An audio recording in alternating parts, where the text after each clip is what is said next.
American Timelines is a member of the Queen City Podcast Network. For more information, go to queencitypodcastnetwork.com.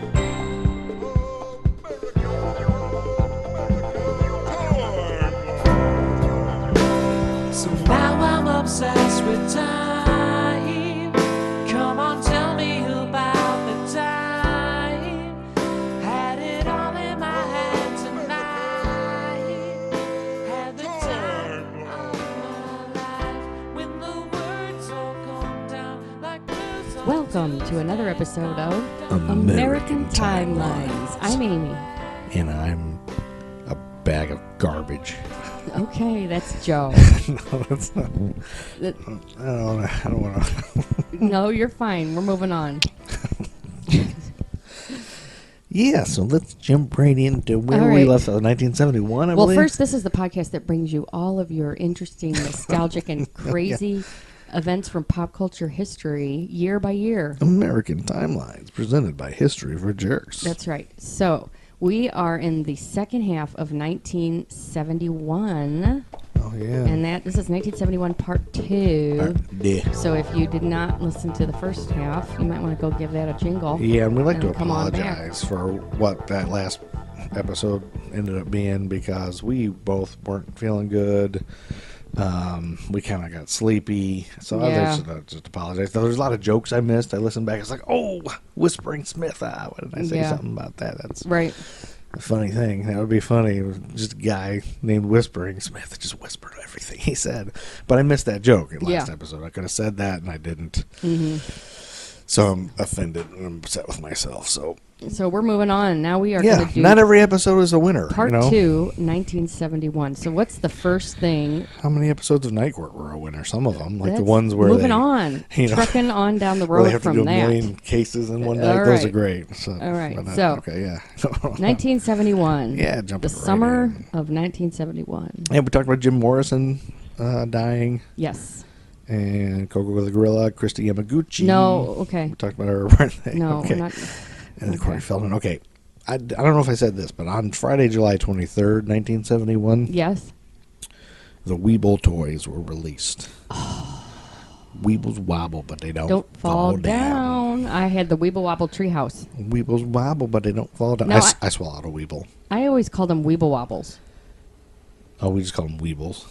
I didn't know they were. I thought they were Weeble Wobbles when I was little. Yeah. Well, no, this says Weeble toys. No, I know it's not Weeble Wobble, Weebles but I'm Wobble. just You saying thought it I was Weeble thought it Wobble? was Weeble Wobble, and Oh, so that's what we geez. called it when we would play with it, the Weeble Wobble Treehouse. Wow, I can't believe you thought that. I know, just because of that damn commercial is Yeah, misleading. I don't know if I can continue being married to someone who thought that They were Weeble Wobbles. Weeble wobbles. I remember that treehouse too. I remember, like, I can picture it in my mind. Okay, I'll keep And there was a boy Weeble and a girl Weeble, and they had a little car that came with the treehouse. Yeah. They had different Sesame Street ones and Mickey Mouse ones and whatever. Yeah, they ended up doing that later. Even though they were like nothing was 3D, it's all crammed into that Mhm. egg. Yeah, Weebles wobble, but they don't fall down. I think we might have mentioned that because I said Tom Green's birthday, and then you got mad. Anyway, July 31st, 1971 was a Saturday, and James Taylor, You've Got a Friend, Winter, spring, summer, went to the top of the Billboard charts. Yeah. That's okay. All That you sounds gotta kind of. do is call. So this, to me, You've Got a Friend. It's in every single cartoon movie ever in the world right Yeah. now. Yeah, it doesn't. But that song, it's huge, and I've always thought of it as James Taylor. Right. But It wasn't originally he him. didn't write it. Oh. Remember last episode I said, I didn't realize how many songs Burt Bacharach? she wrote. She Oh. wrote all these songs, I can't remember what and it then was. she had an affair with James Taylor, and then I said, just Oh, so you know, George she Harrison's wrote one of his wife? biggest hits. Oh, no, Carly Simon. Oh, Carole King. Carole King, yeah. Yeah, that's right. Carole King wrote it. Okay. So how about that? Yeah. And she actually recorded it too that same year, I think.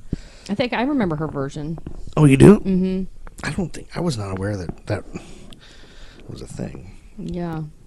So I listened to it. It was good. Yeah. Okay, what You've else? Got a Friend, and then Sunday, August 1st, 1971. There is a small sculpture on the moon named Fallen Astronaut.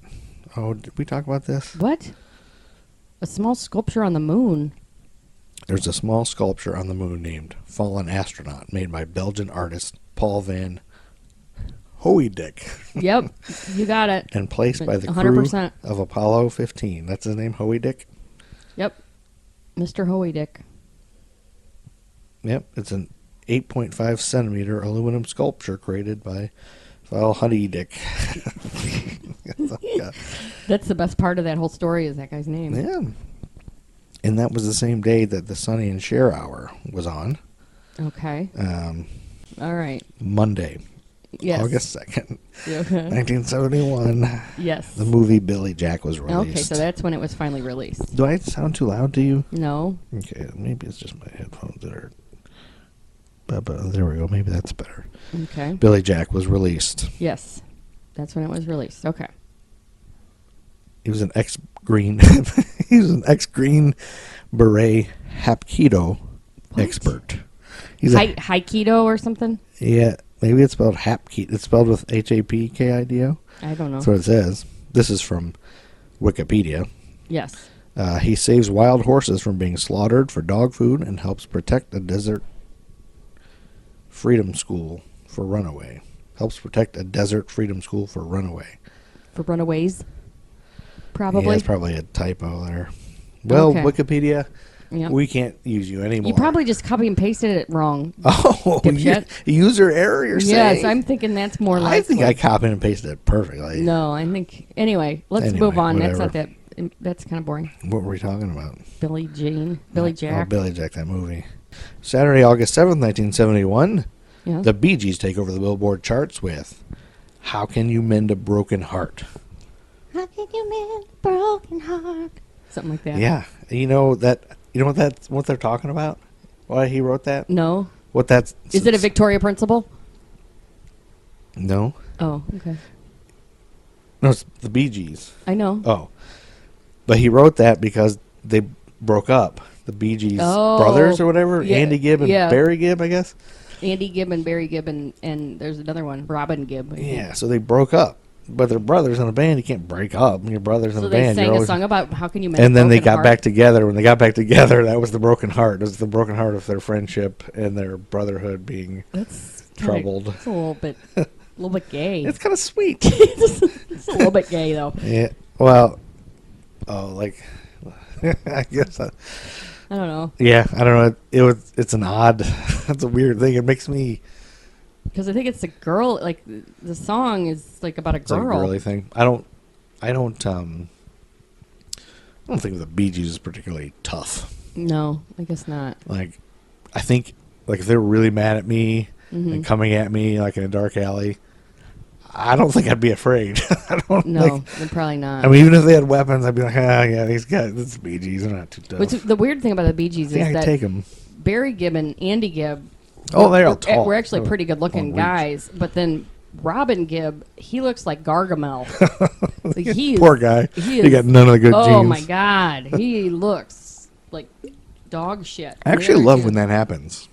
I love it when that You do? happens. There's like a like family one relative. person in the family that just one everybody's person like, that's just like, "Ugh!" oh God, what They happened walk to in that the guy? room Yeah. like, whoa, you're the Yeah. milkman's. The reason I like that is 'cause it's job. me. That's It's you. I'm the one that everybody's like, gross. What happened?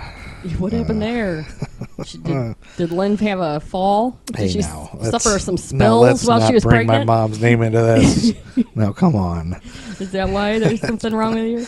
Maybe. I Yeah, don't know. it could be. Who's this weirdo that showed up? All right, yeah, what's the next? Bee Gees. Yep. Anyway, I could take the Bee Gees in a fight. All of them. Oh, I had a Bee Gees drum set when I was a kid. Did you really? Yeah, my grandparents bought it for us. That's pretty sweet. And I think, and my mom actually did the age-old thing. She was like, yep, thanks for buying my kids a drum set. It's Yeah. staying in your house. Oh, so. So we couldn't play it unless it was at grandma's house. Oh, and she that's didn't smart. care. Yeah. Yeah, so Bee Gees. the Bee Gees drum set. It was, That's pretty funny. I don't know why it said the Bee Gees on it. And then Saturday, September 4th, 1971, we got a new #1 single, Paul McCartney and Linda McCartney, Oh, Uncle Albert Admiral Halsey. no. Never heard of it. Uncle Albert is, I think it's the A side's Uncle Albert. And the other, Or maybe it's all one song. I don't know. the other It's side would be in stupid. some guy's name. Uncle Albert and Admiral. Yeah, Who? Uncle Albert was the A side, and the B side was Admiral Halsey. So the songs were just people's names, just dudes' names.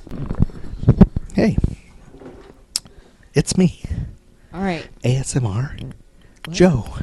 ASMR. You know what ASMR videos are? Oh, the ones where people like whisper and stuff. Yeah, and they like they do a little like noises with their hands and Yeah. talking, just whispering and brushing the microphone. And it's supposed to be like good for your senses, or you get a tingle or something. But It's weird. I tried to watch like 3 or 4 of them to see if it would help me get to sleep. Yeah. But now how YouTube algorithms are, like Yeah, they anytime tell I you open porn. YouTube, no, anytime I open YouTube, it's like here are 5,000 Oh girls God. going, Wormhole. it's me, ASMR, whatever my name is. Yeah. And then today I'm gonna do. And then sometimes like there's this one girl. She there's one now she's got like fake green screen. Like her parents got her a green screen, so she puts different things behind her. Yeah. Sometimes she's got a doctor and she's like checking you out. I'm gonna check you out. I'm gonna take your What? pulse.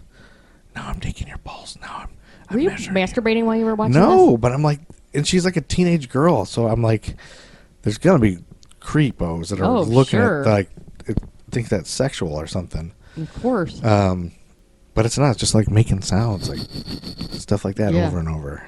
It's weird. And then I can't get I don't understand how that would away from them. work.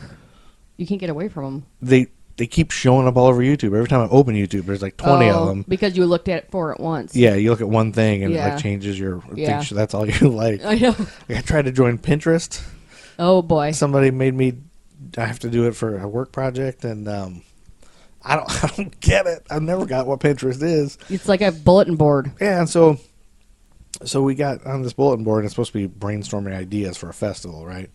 And I don't know how Pinterest works, so I just like join it. I'm like, I don't see anything.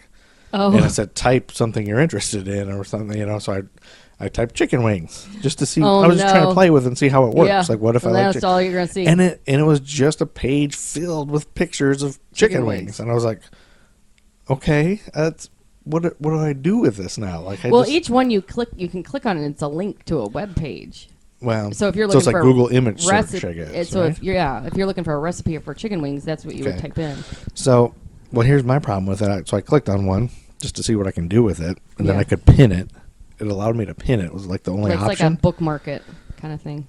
Yeah, and so I pinned it, and the only place I had was where they invited me to this room. So you put chicken wings in a work thing? At my work thing, I put a dry rub. Picture of chicken wings? Yeah, because that was the only option. Like, I didn't know what happens when I do that. I don't get it. So I pinned it in there. What did other And people say? They were all like, They probably weren't surprised. they emailed me. I was like, Joe, did you mean to put a chicken wing recipe in this festival Pinterest thing that's like, it's on the same board as like people in the city. Like, Yeah. like city officials and stuff that are helping God. do this festival. And I'm You put a chicken wing picture on I it. put a chicken wing recipe out there. And then, and that's not the worst part of it. So I figured that out. I was like, no, I didn't mean to do that. I will delete that right now. And when I deleted it, so it was gone. That's fine. But now every time I get on there, all it is wings. Like, everything is just That's chicken because you've wings. never searched anything else. So it's homepage. Hey, there's more wings, and now they're emailing me like, "Hey, Joe, you Show us want some some? more wings." Here's some wing recipes." I'm getting like I'm on lists. I've joined a club. I'm in a Yeah, a you wings are not. club now. No, you're not. I'm president of a wings club. No, that's not true. Now you're just all these things starting just out into- randomly happen just from getting on there. from So Pinterest. like all I had to do, it's like, but so Pinterest to me is chicken wing hub. Yes. It's a social media platform just for wing chicken wings, enthusiast. apparently. Yeah. So You think that's all it is because you've never that's looked all for it is. anything? Yeah, I guess. Wow. Why And does then- everybody like chicken wings so Well, yeah, much? You I make like it that chicken wings as popular. much as the next man, but This is weird. I mean, it's like Twitter for chicken wings. Is what I thought it was. It's like just chicken wing Twitter. Like, All right, what's I next? don't know. Chicken wing Twitter, y'all. That's my porn name. Chicken wing Twitter. Hey, that was a good right. one. What were we talking about? Paul McCartney's song Uncle Albert? How the hell did we get to that? I don't know. Uncle Albert is a terrible song, and Admiral Halsey's the B-side. Okay.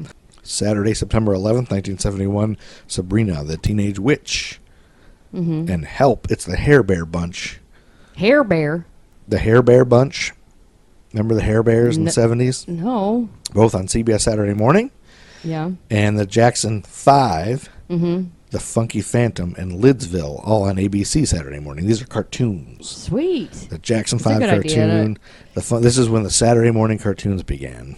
We should look those up every year. What the Saturday morning cartoons were in 19 whatever. Well, this is when they started. There Yeah. weren't any until Wow. then. Like, this is when they were like, hey, dudes, kids, all Saturday morning, kids have Nothing to do. They don't go to school, they don't do anything, and nobody wants to get up with them.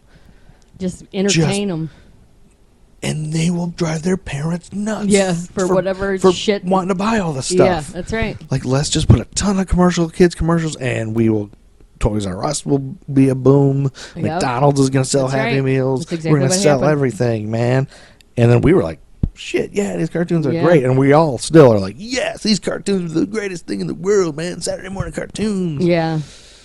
And our And they kids, were. Yeah, and our I mean, there were kids so never many of 'em. experienced that because cartoons are at their beck and call. At any time they want it. But Which like, makes me sad because it's kinda that's weird. one of my favorite Just a memories different of a thing. childhood. Oh, I remember getting butterflies when I was loved something. It's so excited about the new fall lineup. They'd have The a Saturday show morning cartoons. at night just dedicated to announcing the new Well, Saturday you morning know, cartoons. my best friend Joy lived across the street. Yeah. And her and I she would come over in her pajamas and knock on the window. And then she'd come in, and then sometimes I'd go to her house in my pajamas at Saturday morning, and we'd watch Saturday morning cartoons together. Yeah, that was the thing to It do. was such a it was thing. such an exciting thing. Yep.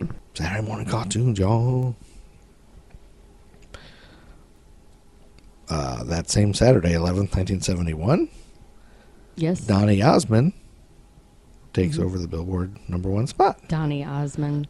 Go away, little girl. I don't know. Go away, little girl. I don't remember. It was pretty creepy. Like it.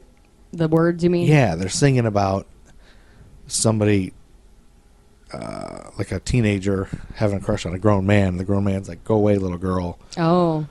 because I want to bang you. Like, get away." Oh, you're tempting me. Yeah, it sounds like Yeah. leave me alone. But that's how I took it. It's kind of gross. Well, Kinda Donny Osmond wasn't older, rapey. though, at the time. He was pretty Oh, young. that's right. So that can't be what it's about. Donny Osmond sounds like Michael Jackson. He does. Yeah, back then. Back then he did. He was just like a little tiny kid singing. Mm-hmm. I had a Donny Osmond Ken doll. Did you? He was everybody's boyfriend. Because I only had Donny one Osmond. Ken and I had 35 Barbies. Yeah, the Osmonds. Everybody had him, and he was a different guy for every Barbie doll. They were big in the 70s. I remember the Osmonds. Yep. Wednesday, September 15th, 1971. Columbo premiered. Columbo. Did we watch that trailer? I think we did. No, the TV show. Oh, the It was a TV show. Remember Columbo? No. Cop. I mean, I've Kinda heard of little it. short, messy haired I've guy heard in of a it, trench but I coat. never saw it. It wasn't on when I was, by the time I came out. Well, there was a couple pilots in 1968 and early 1971, but the first regular episode was Wednesday, September 15th, starring Okay. Peter Falk. Okay. He's a homicide detective with the LAPD. I don't know, Okay. Columbo.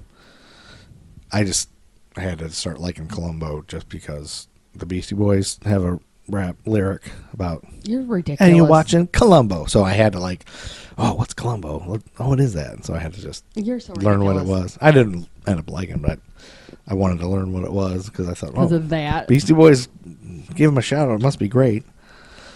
Oh, man. I don't know. Stupid. And then Alfonso Ribeiro was born Tuesday, Stop. September 21st, Listen, 1971. we're not doing that again this episode. Except for Alfonso Ribeiro. No. That's the only one then. There's a lot of people that didn't know who he was, that thought he was just Like Fresh Prince was his first thing. Oh, I know. And I've been telling people, like, millennials, you can blow their mind by showing them Alfonso Ribeiro. On Silver Spoons? Yeah. And when he did the Michael Jackson Yes. commercial, Yep. Pepsi thing, he looked was just like real when he young. could dance. People are like, oh my God, Carlton was somebody else. Oh my God. So those of you millennials listening, you're welcome. I just blew your mind. Boom. Ridiculous. And those of you who want to impress a millennial, tell them about Alfonso Ribeiro. Yep. They'll be very thrilled and excited. Now, are millennials, I don't know what what is the millennials are. age group like right now? Millennial. Are they- I think they're still millennials. So Or there's something new. So our like I kids work are with a something else. 23-year-old, Uh-huh. or no, like 22-year-old. I think she's Uh-huh. real young. Okay. Is she a millennial? Oh, yeah. Okay. Oh, yeah. The millennials are still in high school, I think. No. I think it goes all the way to high school right now, yeah. It's like current to, Those kids are millennials? technically, I think. They're in a different Maybe generation. not. I don't know. I don't understand how the world works. Okay. I just know wondered. after me is millennial, and then it gets fuzzy. after No, that. there's another one. There's one in between. There's like Generation Y or something in between, I think. I think Generation Y was millennials. Well, I don't know. I don't either. It's like we're describing the human race as like waves of new Coke. Yeah. Waves of It pretty is much that is. Crystal Pepsi? Yeah. Or is that?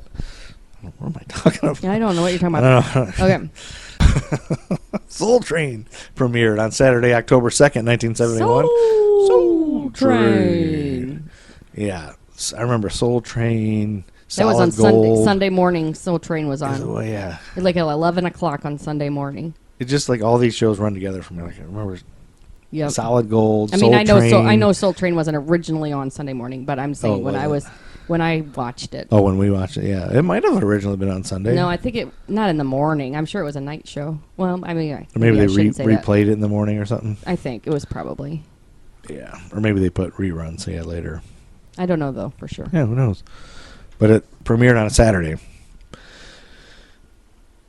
And then on that same Saturday, Mm-hmm. Rod Stewart takes over the Billboard charts with Maggie May. Oh, wake up, Come, Maggie! Maggie, I think I got something to say to you. That's a Yeah, good that's song. a good song. It's not Red Stewart's not one of my favorites. Me neither. In general, yeah, me but neither. I But do like that sometimes song. I'll turn up some of his old stuff, and he had that crazy mullet hair. Yeah, awful He hair. always had some crazy looking hair. Yes, he did. But yeah, I mean, every once in a while there's a Rod Stewart that kicks ass. It was about the first woman Rod Stewart ever had sex with at the 1961 Bellio Jazz Festival. What? The woman's Oh, name that's was what not Maggie- Maggie May, though. Oh, I see. Maggie was about that. Okay. Yeah, Maggie May. It was about Rod Stewart getting laid at a jazz festival. Yep. Awesome. Tell people that all the time. I'm going to go to jazz festivals and tell people that. That what? Hey, you know, Maggie May is a song Rod Stewart wrote You're about just gonna some do chick he that? banged at a jazz festival.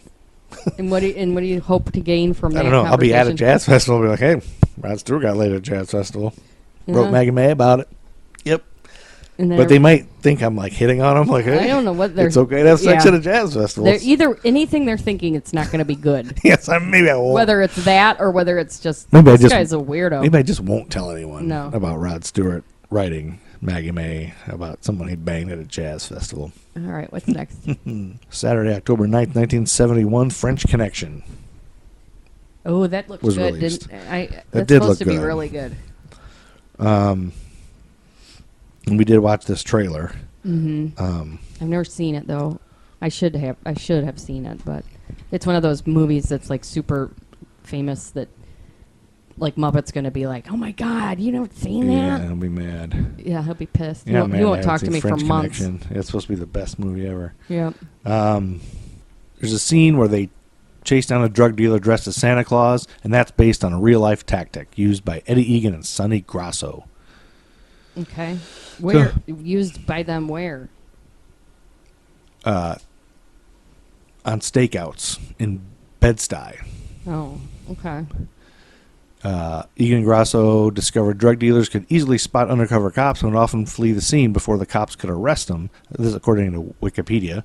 One Christmas, Egan came up with the idea of dressing in a Santa Claus suit, figuring the dealers would never suspect Santa Claus of being a cop. As depicted in the film, Egan walked the neighborhood streets as Santa Claus, singing Christmas carols with local kids. When he saw a deal going down, Egan sang Jingle Bells as a signal to his partners to move in and make the arrest. Sweet. The tactic worked beautifully, and Egan, his partners made... And Egan and his partners made dozens of Christmas arrests over several years. Because he didn't blow his cover by singing Jingle Bells. Yeah. Friday, October 15, 1971, a man named Sylvester Magee claimed to be the last living slave and survivor of Civil War. What? Yep. He died in 1971 at the supposed age of 130. Oh, my God. Yep. Wow. Yep. That's an old man. He was purported to have been born in North Carolina in 1841 to slaves Ephraim and Jeanette, who were held and worked on the J.J. Shanks plantation. So he was a slave too? Yeah, he was born a slave. He was purchased at the age of 19 just before the American Civil War by Southern plantation owner Hugh Magee at a slave market in Enterprise, Mississippi, he says. Oh, my God. Yep. And he died on that date? He died on October 15, 1971. Isn't that crazy? That's crazy. A slave was still alive in 1971. And people say, oh, we're so far removed from all that. I know. And it's like, well, no, not really. Yeah, uh-huh. Jeez. Not really. Yeah, I wish people would just recognize. Mm-hmm. Snoop Dogg was born on 1970 and Wednesday, October 20th. No. Snoop Dogg is a very important figure in American history. We're not doing birthdays. That should be President's Day. October 20th. From now on, should be like President's Day, Snoop Dogg Day. Okay. Gosh, that should be a holiday. I'm not sending my kids to school on October 20th. Snoop Dogg's birthday. Okay. Sunday, October 24th, 1971. Mm-hmm. You know how you always ask me, or maybe our kids ask me, hey, has any NFL players ever died on the field? And I was like, no, I don't think so. No. I know. But I've heard of basketball players. But guess what? What? Sunday, October 24th, 1971, an NFL player died on the field. Chuck Hughes. Did he? Yep. The game continued with a silent crowd. Second in career receiving touchdowns with... the game continued? The game continued with a silent crowd. They finished the game. After somebody died? Yep. What? Yep. Why? Yep. How did he? What did he die of? He had like a heart attack or something. Oh. You know what I mean? Like it was just between plays, and I guess he either caught a pass or was receiving play, but he just jogged back to the huddle and then fell over. And it wasn't enough to end the game. Let's keep playing. They continued the game. What the hell is wrong with these people? The game. I know. I would start bracing myself as I was reading this because I remembered I put that in there and I was just picturing your reaction. Like, what in the world? Well, that happened at that other thing. What was it? Was it wrestler? Yeah, it was that wrestler that fell. Oh, yeah, and they continued the matches. They continued the matches. The guy died and they kept going. That's what Owen would have wanted us to do. Right. Yeah. Whatever. Yeah, it's crazy. So this is nuts. Yeah, it's nuts, isn't it? Chuck Hughes. Okay. And then Monday, October 25th, 1971, Electric Company premiered. Oh, I loved Electric Company. I knew you'd like that one. That was a great show.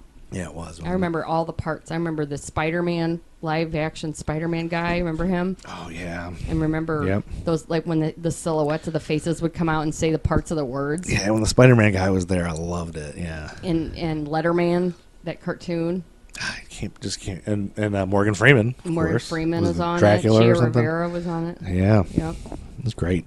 It was. Yeah, just that Spider-Man thing was so cool. I remember that was my favorite part. Yep. Like, Spider-Man, look at Spider-Man's real Spider-Man. Yep. And I got my picture taken with him when I was real little. I was like 3 or 2 when I was really scared. I don't know why. Oh, kids get scared that age. I thought it was the real Spider-Man. Friday, October 29th, 1971. Rock and roll deaths. Oh. Dwayne Allman was in a motorcycle crash. Okay.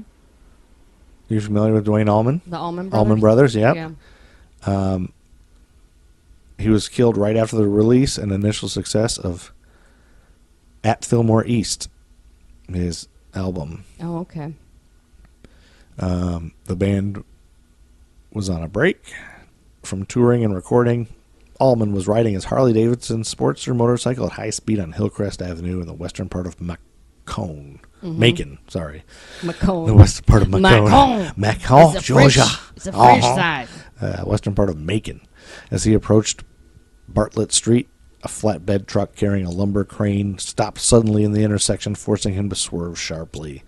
He struck either the back of the truck or the ball on the lumber crane and was thrown from the motorcycle, which landed on top of him and skidded another 90 feet with him pinned underneath it. Oh, my God. Crushing his internal organs. He was alive when he was taken to a hospital, but despite immediate medical treatment, he died several hours later from massive internal injuries. Wow. Gross. That is disgusting. That is according to Wikipedia. Yeah. Bummer. Oh, it was a bad day. Poor guy. That's a terrible rock and roll death. Yep. It was a bad day. And meanwhile, Winona Ryder was being born. No. She was born in the same hospital. All right. And then November 3rd, 1971, Fiddler on the Roof, the number one movie that year, was released. The big one that People year. might not know, it was filmed with a nylon stocking placed over the camera lens to give the footage of a washed-out, earthy feel. Oh, well, that was an inventive little thing. How about that? How about Washed that? out and earthy, y'all. Mm-hmm. That's what I call you, babe. What? Washed out and earthy. I don't know about that. No, I think it's fine. Probably. It's probably a compliment. I don't know. I'll kick you. Me? Yeah, I'll kick you. Me? Just me? Kick you in the neck. Just little old me? Yes. November 6, 1971, Cher takes over the Billboard charts with Gypsies, Tramps, and Thieves. Gypsies, tramps, and thieves.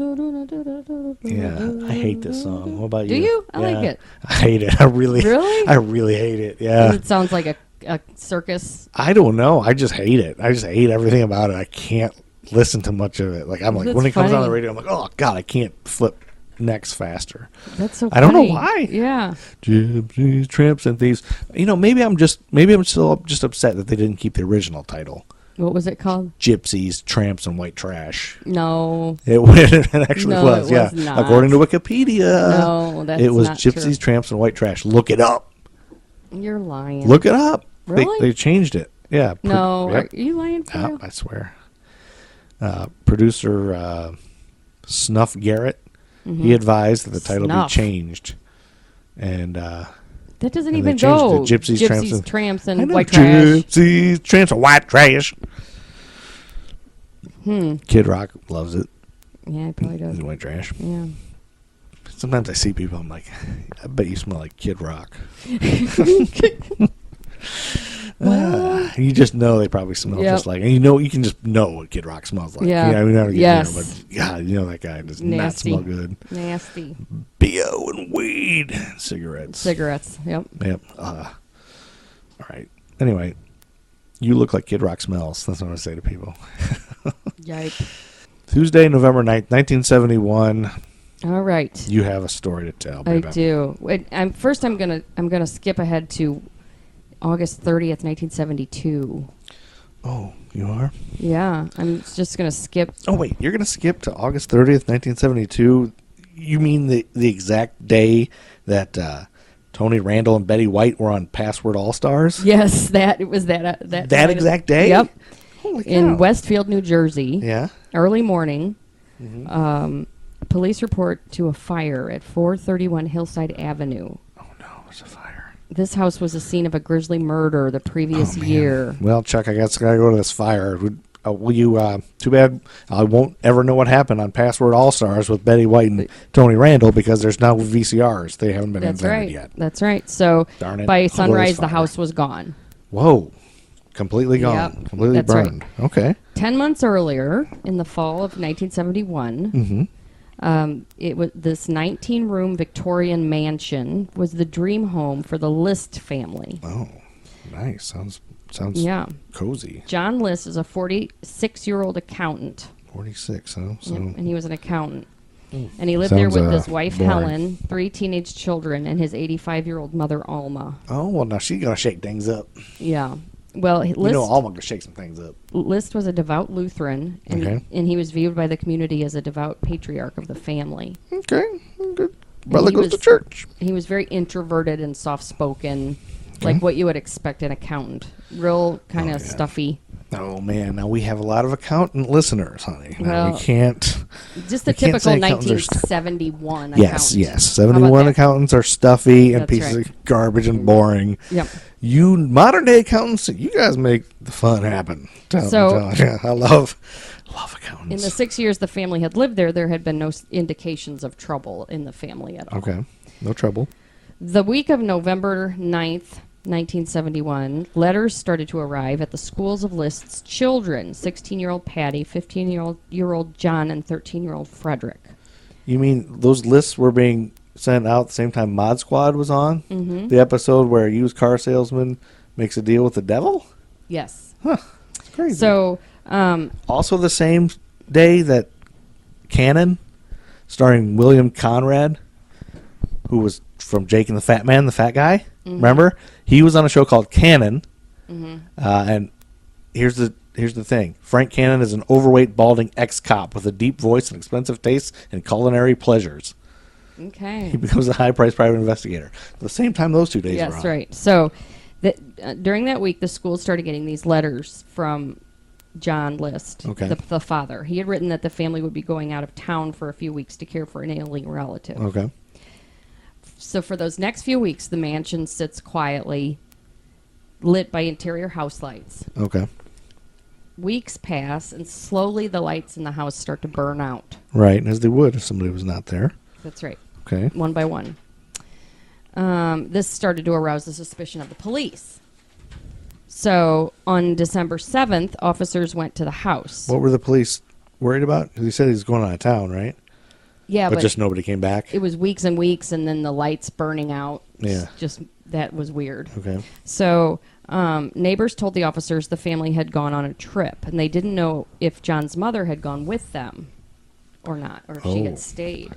So police entered through an unlocked window. Okay. They went to the kitchen, and they saw bloodstains on the floor. Ugh. And they could hear classical music playing. Ooh, creepy. Yeah.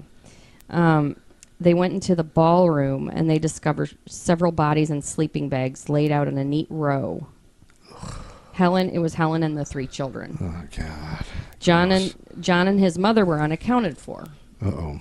When officers made it to the 3rd floor apartment, they found his mother.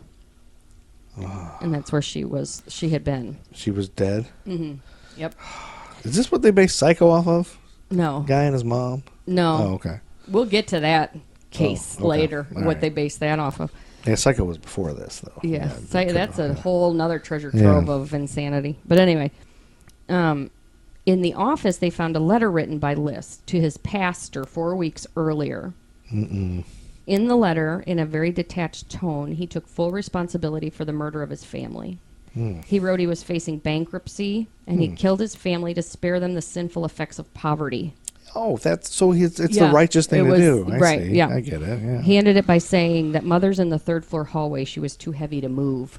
Oh, no. So she was a big lady, Alma. So a nationwide manhunt begins. Okay. 2 days later, his Chevy Impala was found at the Kennedy International Airport. Do you think he screamed and hollered in his Chevy Impala? I don't know. He might have. I always scream and holler in my Chevy Impala.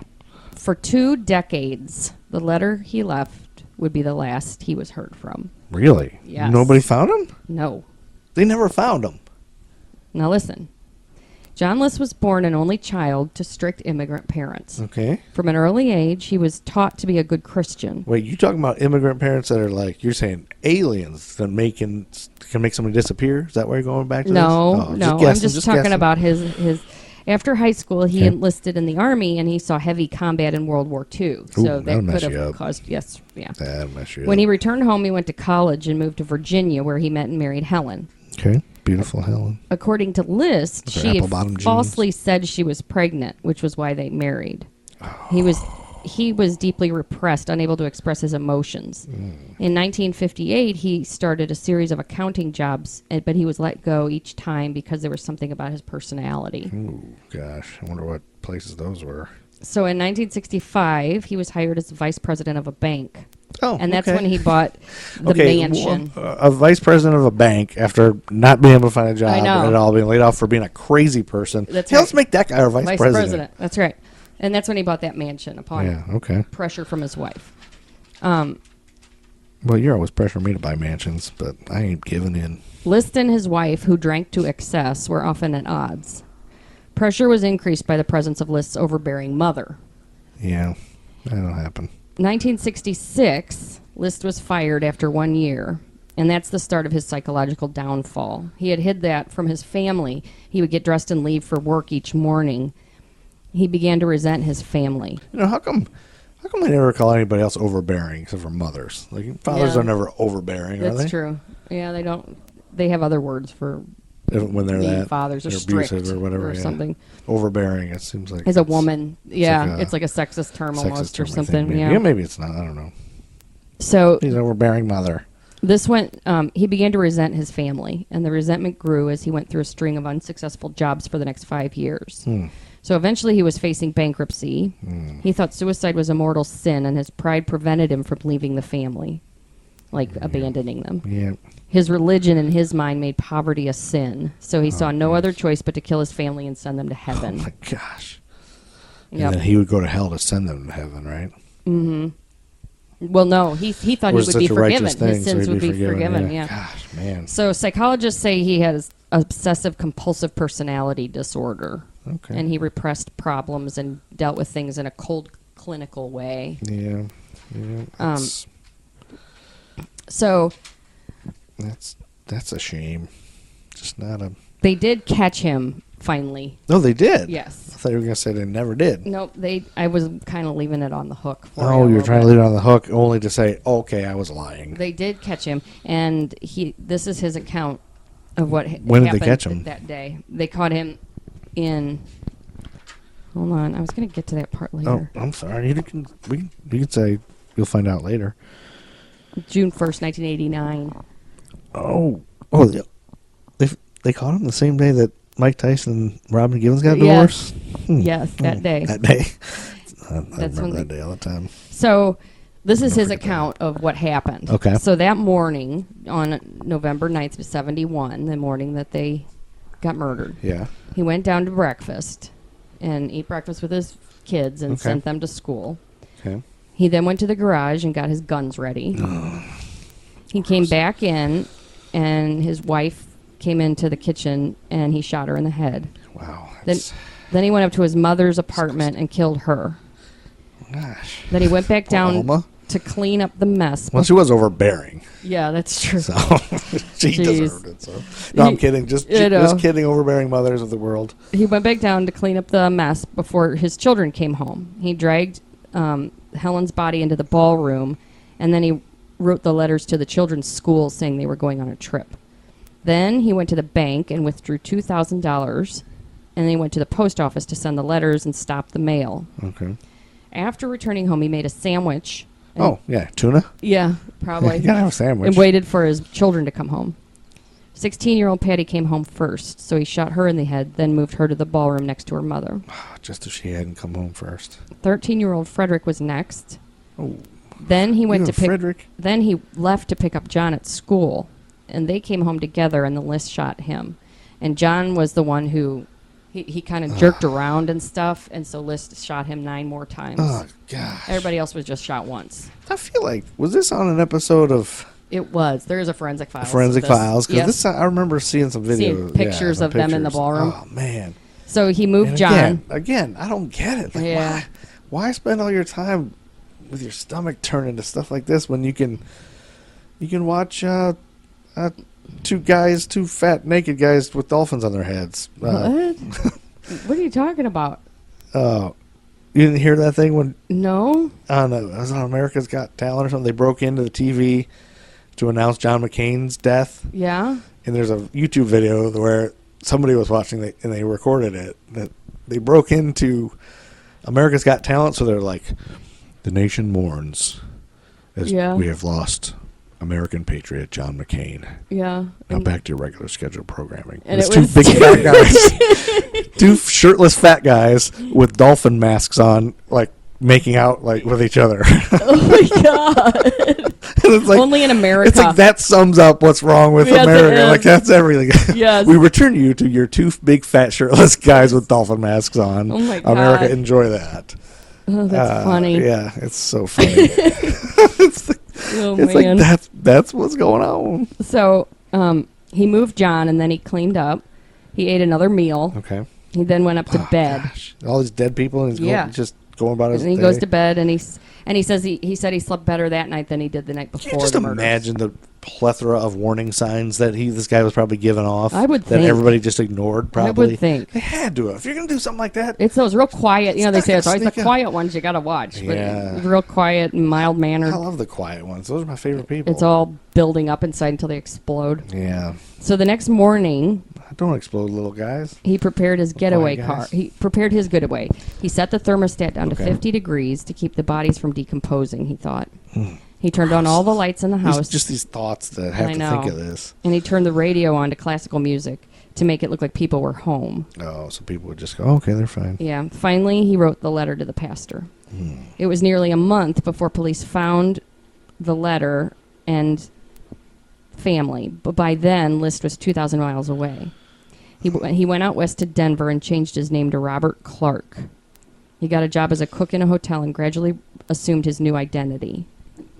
By 1985, 15 years later, he had gone back to being an accountant and remarried. Oh, gosh. Yeah. The woman married him not having any idea. No idea. Oh, my goodness. So police never forgot about the case, and they began looking for him. They began this media collaboration. In 1989, America's Most Wanted featured List. What? He was still in 1989 missing. Yeah, you said in 89. Yeah. Holy crap. By this time, he had moved to Virginia. Oh, my gosh. What? And America's Most Wanted was one of his favorite shows. Really? So Yeah. he saw himself on there. And producers had an artist make a 3D bust of what List might look like after aging and everything. And List watched the program. Where did he live? And he was surprised at how much they got it right, how accurate it was. Yeah, he was like, oh, that's exactly what I did. They know it. Yeah. They figured it out. So because he was so happy with that, he turned himself in? No, after it aired, more than 200 tips poured in. One call from Denver was from a next-door neighbor, and she said, my neighbor is, I think it's Robert Clark, it's John List. So the FBI on June 1st, 1989, went to his house. June 1st. Oh, yeah, that's when Tyson and Givens got their divorce, sadly. And of course his wife, Dolores, didn't believe that he was John List. She just... Oh, I call that that June 1st, I call that Heartbreak Day, because that was the day my heart broke for Mike Tyson and Robin Givens. I mean, that marriage is one I just wanted to last. So she tells him where he works. Okay. And they go to his workplace, and he denied being John List, but they took his fingerprints, and they matched the fingerprints Didn't admit it, List. but they got the fingerprints now. Yeah. Yes. So he was arrested after 18 years. Wow. He kept denying it in court. He kept denying it, and then in court, he finally admitted to his identity. Whew. So June 29th, 1989, he was extradited to New Jersey. Oh, you mean the same day that... I call it Temmy Day. That's the day Susan Lucci lost her 10th Emmy. Oh. She lost her 10th daytime Emmy. And you call that what? I call it Temmy Day just because that's the day. You're ridiculous. Well, I mean, don't we all celebrate? Mourn, I mean, I take off work. Yeah, we all mourn. Every Temmy Day when Susan Lucci lost her 10th daytime Emmy. I just can't. The state psychiatrist couldn't find any psychiatric mitigating factors. Okay. Defense tried to excuse his actions because of his personality disorder and his OCD. All right. They said he had diminished mental capacity and should be convicted of second-degree murder instead of first. Because he's kind of... Because of that, huh? They're trying to say it wasn't premeditated. Yeah. But April 11th... it's weird. There's different... Well, of course it was premeditated. Yeah, I know, but just they were like, hey, yeah, he killed his whole family and everybody left him there, but he wasn't thinking about it that long. Yeah, so I know. So just let him out. He wasn't really thinking about it, so he'll probably be fine. So on April 11th, the trial concluded and the jury convicted him of all 5 counts of first-degree murder, and he was sentenced to 5 life sentences because at the time of the murder, they did not have the death penalty in New Jersey. Oh, okay. So even though it was back, Yeah. they couldn't convict him to death or Okay. sentence him to death. And that's the story of John List. Well, that's a very creepy one. But yeah, I'm To glad we be on covered the that one. lam for that long. That long, that's would crazy. be And now, nuts. what did his wife say? His new wife? I don't know. And did he have kids? He didn't have No. new kids, right? No, he didn't have new kids. Oh, that was a gross one. Yeah, That guy's gross. he sure is. I But don't- you should see this documentary I watched. And I Yeah. got most of my information from a Notorious. It used to be on the Biography channel. It's a television show Yeah. called Notorious? Yeah. Okay. But Shout out to they had Notorious. John Walsh. Credit. Do you know who John Walsh is? Yeah, They yeah. had him He's on the- there, yeah. America's Most Wanted guy. Yeah. And he was cussing a blue streak. Like, they kept beeping out because he's like, that son of a bitch Why? Why is is going to he so- rot in hell and all this stuff. Why was he so mad? Well, he just hates bad guys. Yeah. He's like, he's a child killer and blah, Yeah, blah, because blah. didn't that John Walsh started that because his son got kidnapped or Yeah, something? Or and killed? murdered. God, yeah. They think he got decapitated. Oh, my God, that's awful. Mm-hmm. Just like Franklin Pierce's son, President Franklin Pierce. What? Oh, 14th president, Franklin Pierce. mm-hmm. You didn't know about that story? I think you told me. He and his, like, they had like 3 kids, but It was like a train accident or yeah, something. their only kid that survived. All their other kids died of cholera or something, because everybody's kids died back Yeah, then. that's right. Yeah, there only one left. It was the pride and joy of his wife, and they were on a train, accident, and they watched him get decapitated in front of them. Oh, my God. Yeah, that was. And then he went on to be president after that? He kept being president. Yeah, and then his wife died. He was president when He that was happened? president. I think he was president. Was he president when that happened? I don't know. I think he was. What are you asking me for? And I think he kept going, and then he was an alcoholic. They called him he was? Handsome Frank. This is now a Franklin Pierce podcast. No, I am going to start a president podcast. I'm working on putting that together. So, and we will go deep into the Franklin Pierce son's head murder thing. So, Okay. but as you were saying, so that's it. Crazy. Yep. That's nuts. On Saturday, November 20th, 1971, Isaac Hayes took over the #1 spot on the Billboard charts with a theme song, Shaft. Yep. That's crazy to me that a TV show theme song was I the know. #1 Billboard song, but everybody must have loved that show. I think they love that song or something. Yeah, everybody loved that song and that show, I think. But Who is the man who... Isaac Hayes told Who's the National man? Public Radio, that's NPR, to you knuckleheads, that he had only agreed to write and record the Shaft score after Shaft producer Joel Freeman promised him an audition for the lead role. Oh, boom. But it was taken by then unknown Richard Roundtree. That's right. He never got the chance to audition, but he kept his end of the deal anyway. Now, didn't they have movies, Chef movies, too? I think so, yeah. Uh-huh. Richard Roundtree. I'm pretty sure. And then who reprised it? Richard Roundtree didn't play Sweetback, did he? No. Okay. No, I don't think so. I can't remember who that was. Sweetback's badass song. I was in a play with the son of a blaxploitation director. Oh, okay. The guy who directed... It's fascinating. You keep yeah. your feet on the ground and keep reaching for the stars. Man. Hey! Screw you. All right, what's next? He directed one of those. Saturday, December 4th, 1971, a fire broke out at the Montreux Casino. During a Frank Zappa concert. Did it? Yep. This event was the inspiration for Deep Purple's iconic song, Smoke on the Water. They wrote about this.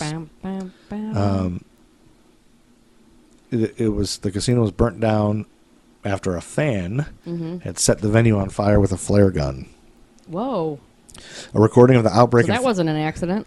Yeah, no, a recording. Well, I don't think he was trying to set it on fire. Maybe he was. With a flare gun? Yeah, I don't know why he had a flare gun. Yeah. Obviously, it was on purpose. Well, maybe he was broken down. His car was broken down. He was trying to get help with a flare I don't know gun, about that. and he just happened to hit the casino. A recording of the outbreak and fire announcement can be found on a Frank Zappa bootleg album titled "Swiss Cheese Fire."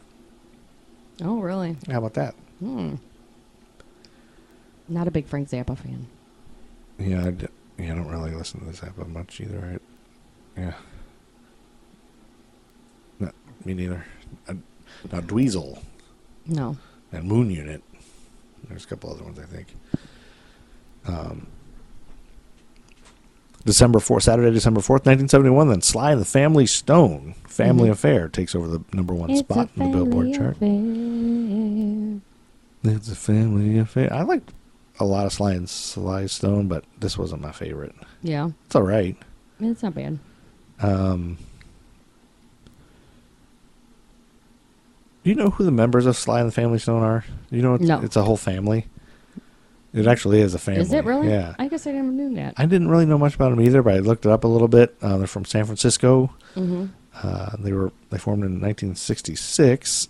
They were pivotal in the development of funk, soul, rock, and psychedelic music. All this is according to Wikipedia. Mm-hmm. But its core lineup was led by singer-songwriter, producer, and multi-instrumentalist Sly Stone, and includes Stone's brother and single guitarist Freddie Stone, sister and singer-keyboardist Rose Stone, trumpeter Cynthia Robinson, drummer Greg Errico, saxophonist Jerry Martini, and bassist Larry Graham. It was the first major American rock group to have a racially integrated male and female lineup. Okay, so it wasn't all family. I was going to say, it can't be family. I stopped with family after I got to the third, but I didn't even know any of them were real family. Okay. I thought that was cool. Mm-hmm. September 10th, 1971, at London's Rainbow Theatre, during a concert, disgruntled fan Trevor Charles Howell rushed the stage and shoved Frank Zappa into the orchestra pit. Poor Frank Zappa. Poor Frank Zappa. He's got a lot of rough things. Enraged over his girlfriend's infatuation with the mustachioed rocker. You know, who would not be infatuated with a mustachioed rocker? Yeah, he had a big mustache. Zappa suffered a crushed larynx, which resulted in a deeper, huskier singing voice, and he was also in a wheelchair for a year. So that's how his voice changed. He got really banged up. Yeah. Jeez, that guy really went to town. But the people that were fans of him after this are probably like, thank God that happened because I love his new voice. Oh. The band thought I was dead, Zappa later recalled in a 1989 autobiography, The Real Frank Zappa book. My head was over my shoulder, my neck was bent like it was broken. I had a gash in my chin, a hole in the back of my head, a broken rib, and a fractured leg. One arm was paralyzed. All from the guy just brushing him? Yeah, he fell into the orchestra pit. Oh, Jesus. It's like 10 feet. Oh, God. Or something. Yeah. You know, you can really get hurt. Sometimes maybe it's 20 feet. I don't know. Oh, my God. Maybe it's 10,000 feet. I mean, depending on where they were. Not 10,000, but at concerts, sometimes it's way up. I don't know. But you can get really fucked up doing that. I guess so. As Howell attempted to flee, he was caught by enraged audience members who passed him off to Zappa's roadies, who may or may not have roughed him up a little. Mm-hmm. Meanwhile, rumors of Zappa's allegedly fatal accident spread like wildfire through the crowd. Howell later admitted that he was jealous. His girlfriend had recently admitted her infatuation with Zappa, which triggered the sudden burst of rage. The vicious attack forced the band to cancel the remaining dates of their tour, leaving Zappa in a wheelchair for about a year. Though he would eventually recover from his injuries, he did suffer chronic back pain throughout his life. And many fans suspect Zappa's crushed larynx was the ultimate reason for his switch to a deeper, huskier vocal delivery. Well, duh. Of course that's why. Yeah, his next two albums, 1972's Waka Jawaka and The Grand Wazoo, were full of richly layered jazz fusion instrumentals. Okay. You love jazz fusion. I don't. Well, Rod Stewart would bang you if you were at a jazz fusion festival. I guess so. Friday, December 17th, 1971, Diamonds Are Forever was the number 3 movie that year. James Bond. Never seen a James Bond movie. Me neither. And so let's just pause for the onslaught of people who are angry about that. But I will say, we watched the trailer to this one. Yeah, that's right. And it looked pretty good. Well, I think I want to see it. Yeah, Sean Connery. If awesome. I ever watch a Bond, it's going to be Sean Connery for sure. So yeah. I may sneak into starting watching these Bond movies. Really? From the beginning. I think they all look like the same. Like, they look like you've seen one, you've seen them all. Yeah, they probably are. Yeah.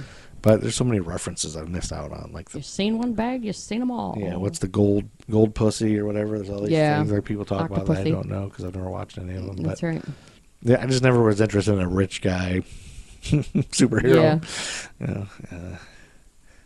Whatever. I don't know.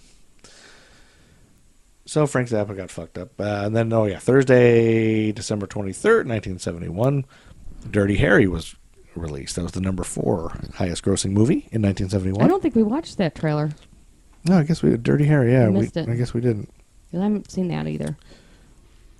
The movie's famous line is often misquoted. You know what the line is? Go ahead, make my day. No. That's a later one, I think. He's got two of those iconic ones.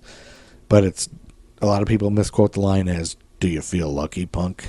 Oh. Well, the actual line is, you've got to ask yourself one question. Do I feel lucky? Well, do you, punk? Oh, okay. Yeah. Alrighty. You feel lucky, punk. Okay. A 17-year-old girl on Friday, December 24th, Christmas Eve, 1971. Mm-hmm. The day after Corey Haim was born, a 17-year-old girl, Julianne Kepke, was the only survivor of a plane crash in the jungle of Peru. Oh, my God. She wandered 10 days through the jungle with an injured knee, a broken collarbone, and only some sweets as food, until she found a group of lumbermen who brought her into a town. Kepke was a German-Peruvian high school senior studying in Lima, intending to become a zoologist like her parents. On December 24th, 1971, she and her mother were traveling to meet with her father, who was working in the city of Pucallpa. So her mother died too? Yep. Oh, man. The Lanza Lockheed Ultra... That's some strong Lockheed bitch right there. Commercial airline was struck by lightning during a severe thunderstorm and broke up in midair, man. disintegrating at 10,000 feet. Can you imagine surviving a plane crash? Can you even imagine? Go there? I mean... What? To survive a plane crash? That's crazy. There's been two. We talked about one before, the little PTSD. girl, remember? Oh, Jesus. This girl who was 17 years old fell to earth, still strapped into her seat.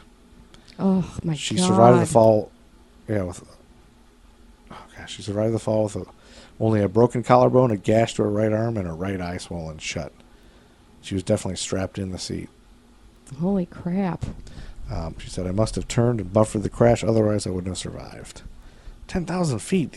How is that even... I know. How is that possible? Yeah. Her first priority was to find her mother, who had been seated next to her, and the search was unsuccessful. She later found her mother had initially survived the crash, but died from her injuries several days later. Oh my gosh. Jeez. Yeah, she found some sweets, which were to become her only food. After looking for her mother and other passengers, she was able to locate a small stream. She waded through knee-high water downstream for her landing site, relying on her survival principles her father had taught her, that tracking downstream should eventually lead to civilization. That's smart. Yeah, the stream provided clean water and a natural path through the dense rainforest vegetation. That's I would have never known that. No. I'm glad I know it now. Yeah. I'm never getting on an airplane again, but... Seriously, not after this horror show of a story. So during the trip, Kepke could not sleep at night because of insect bites, which became infected. After 9 days, several spent floating downstream, she found a boat near a shelter, where she found the boat's motor and fuel tank. Relying again on her father's advice, she poured gasoline on her wounds, which succeeded in removing 35 maggots from one arm. Oh! Then waited until rescuers arrived. She later recounted her necessary efforts that day. What kind of... I remember. How many survival skills did she know? Pour gasoline on your arm if you ever have maggots in it. Well, I'm glad I know that now, because, God. man, now I can finally get those magnets out of my sores. Jeez. Ugh.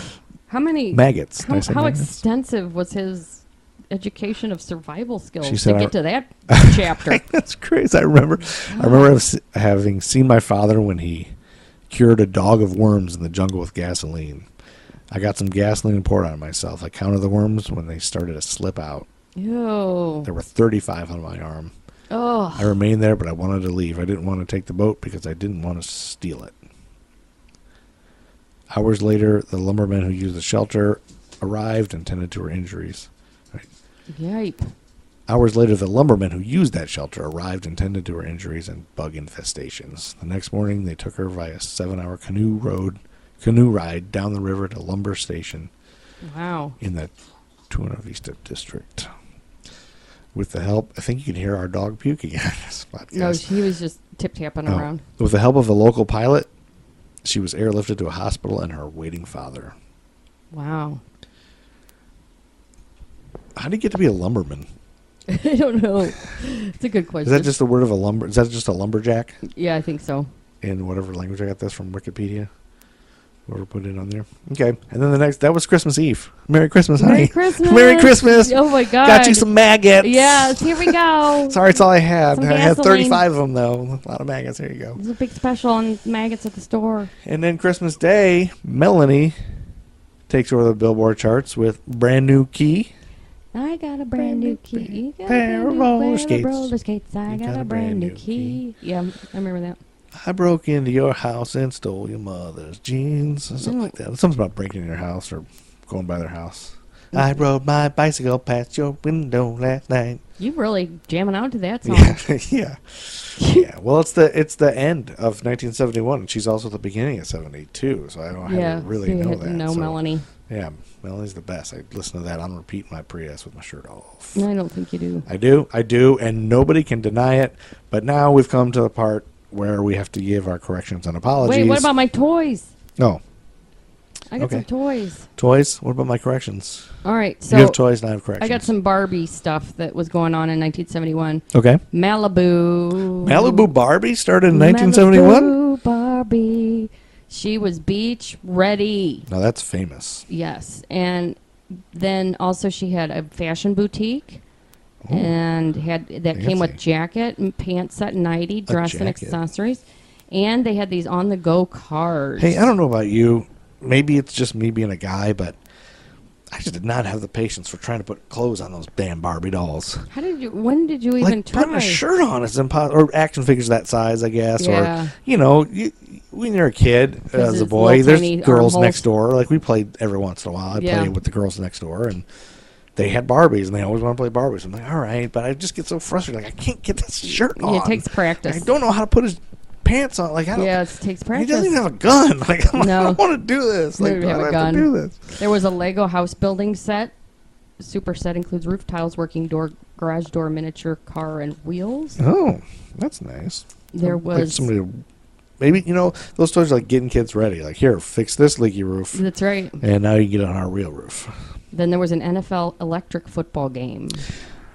This was the shit. Did you have this? I have one in the garage right now. Yes, I love the electric football. It's the vibrating football. You set up the guys. This is what taught me how football works. Oh. This is how you I tried learned to get Henry into it with that thing, didn't you? I tried. I know. This is how I learned what a first down was, and that because there was a little yellow referee marker. You should try show him again. Maybe he'd like it now. I tried. Maybe I'll show him again. But that and I was about his, a little bit before that. But we had the little guys, and it never worked the right way. Like, you turn it on, and they just all turn. Like, one guy's doing a ballet circles, and they're just going in different ways, and it never and the ball was like the size, like just tiny between your little. It's like the size of a booger, and it was foam, and you had to like kick it, and it never went where you wanted it to go. The guys couldn't hold it; you had to like wedge it under their arm. Okay, I'm ready for this play. I'm putting the ball on him, and then they never did anything. But I always wanted to make that work. But it was great. It's the best thing ever. Was it? I love it. I have it in the garage right now.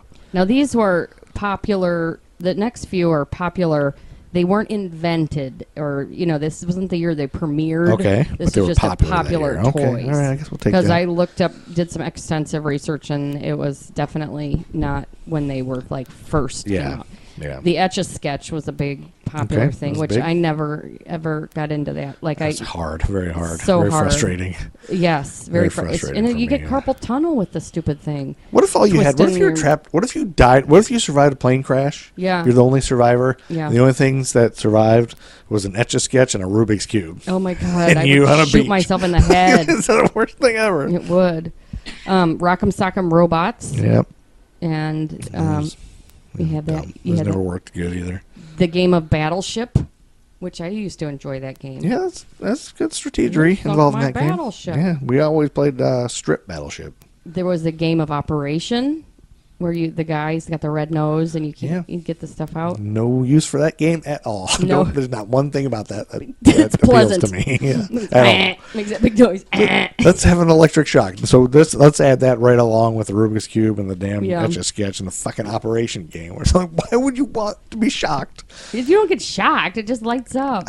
No, it shakes. No, it vibrates when you hit it too. Yeah, it vibrates, and you're like, God, like shock. It like startles you. It's like It's just like a startle game, like Perfection. Remember Perfection? God. Oh. Damn it! I don't want to play that. It's so much made me pressure. nervous. Too much pressure. Perfection. That's how I feel about Pac-Man. How you're feeling right now? That's a lot of pressure. But that's why I hate Pac-Man. What's that? It makes me nervous. Perfection is the one where this timer and all the pieces go flying. Yes. Like, yes. If you don't finish this in this time, I'm taking the puzzle and I'm whipping it up in your face. It's like, okay, so let's see. I got an idea for a game. Okay, so it's like a puzzle. I know. For the kids, it's a puzzle, and that's a shape thing, and they have to do the shapes. But if they don't get it in a minute, it sounds pretty good. Charlie's going to flip over the board, and the pieces are going to go flying everywhere. He's going to throw them right in their eyes. And so the game will come just with this fat guy named Charlie, and he'll be sitting next to the game, and then he'll just flip the board up. No, let's get rid of Charlie. Let's still have the effect of somebody throwing all the pieces everywhere because they're pissed off and you didn't get it done in time. Oh, I know. But we got a contraption that'll do that. It's just crazy. Then there was a little girl's rocking horse, and I had one of these. And I don't think it was only for little girls. It was this horse you could ride on. It was on springs.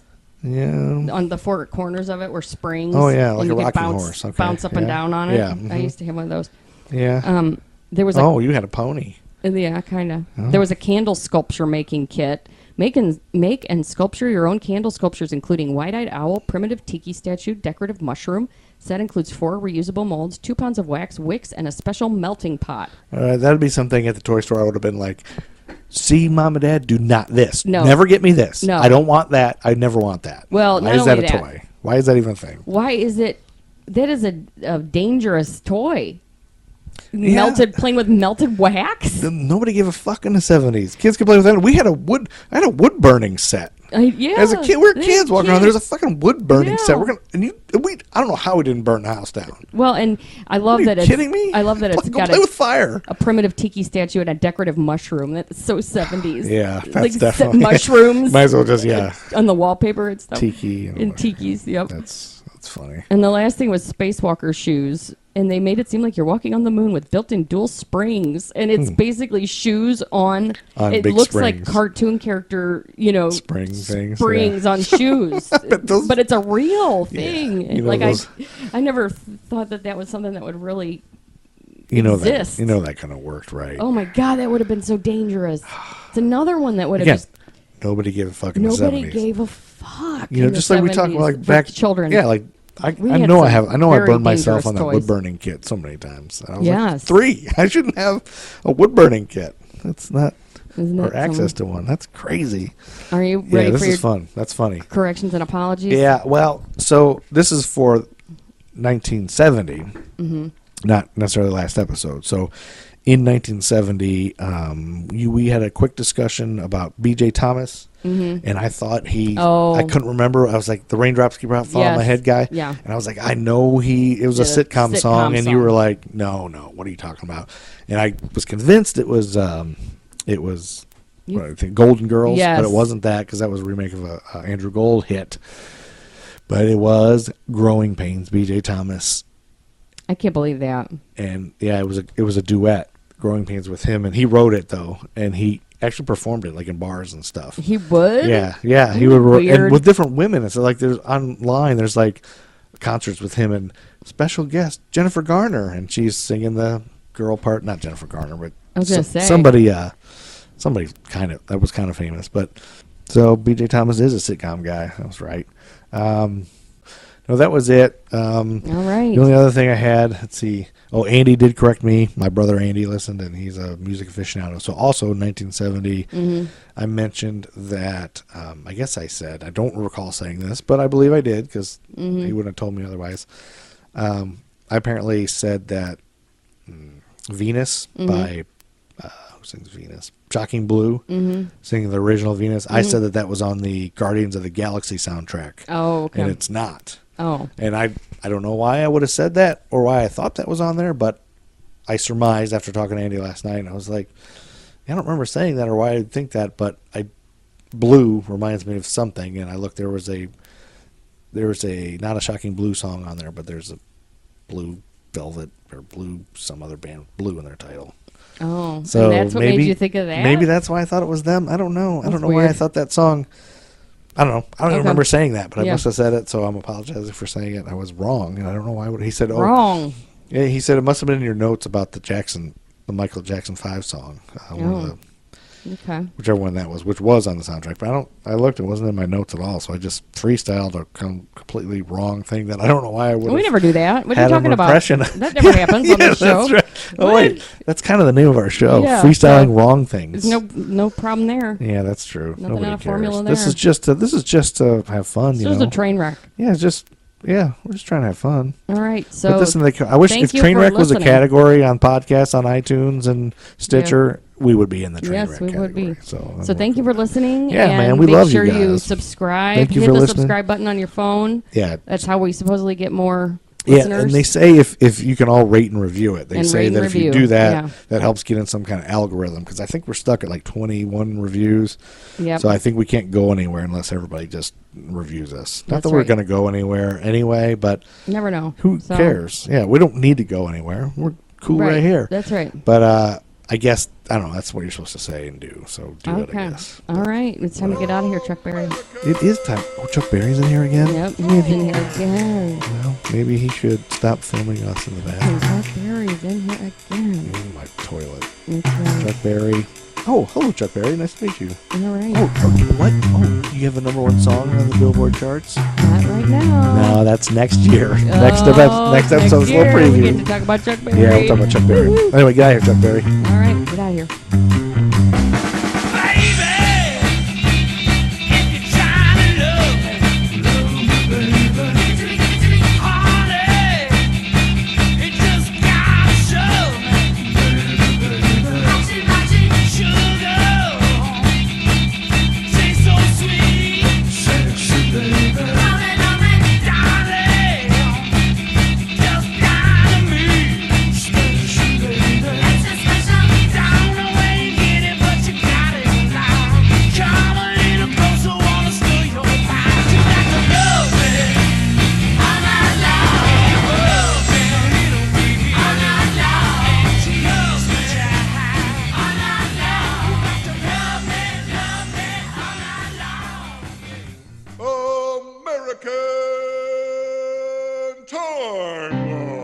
American Timelines is a member of the Queen City Podcast Network. For more information, go to queencitypodcastnetwork.com.